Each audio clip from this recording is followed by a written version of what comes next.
তর্জন গর্জন করেও মানবতা বিরোধী অপরাধে রাজনৈতিক দলের শাস্তির আইন থেকে সরে এসেছে অন্তর্বর্তী সরকার। তবে এবার আইন উপদেষ্টা দাবি করলেন ন্যায় বিচারের স্বার্থেই এমনটি করেননি তারা। সকালে ট্রাইব্যুনাল পরিদর্শনে এসে তিনি আরও বলেন, সীমাবদ্ধ ক্ষেত্রে অন্তর্বর্তী আদেশের বিরুদ্ধে উচ্চ আদালতে আপিল করতে পারবেন যে কেউ।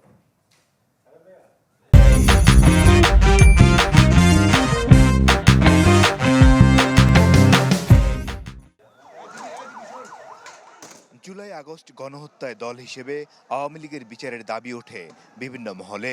এমন প্রেক্ষাপটে আন্তর্জাতিক অপরাধ ট্রাইব্যুনাল আইন সংশোধনের খসড়াও চূড়ান্ত করা হয়। বিচারের গুরুত্ব, এই বিচারের আপনার যৌক্তিকতা, বিচারের গ্রহণযোগ্যতা অনেক বাড়িয়ে দিবে।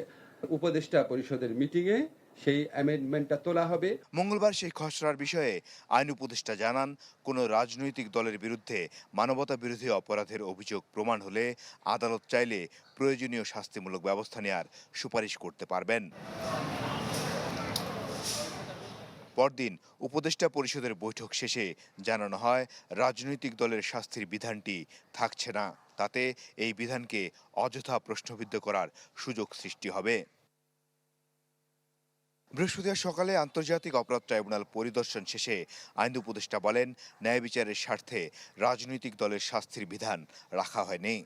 সবাই মিলে চিন্তা করেছে যে এই বিচারের শুদ্ধতা রক্ষার জন্য রাজনৈতিক দলের ইস্যু আনা উচিত না। এক প্রশ্নের জবাবে আইন উপদেষ্টা জানান, ট্রাইব্যুনালের অন্তর্বর্তী আদেশের বিরুদ্ধে আপিলের বিধান রাখা হয়েছে।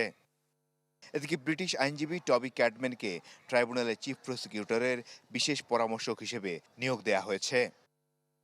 মাসুদুর রহমান, চ্যানেল 24, ঢাকা।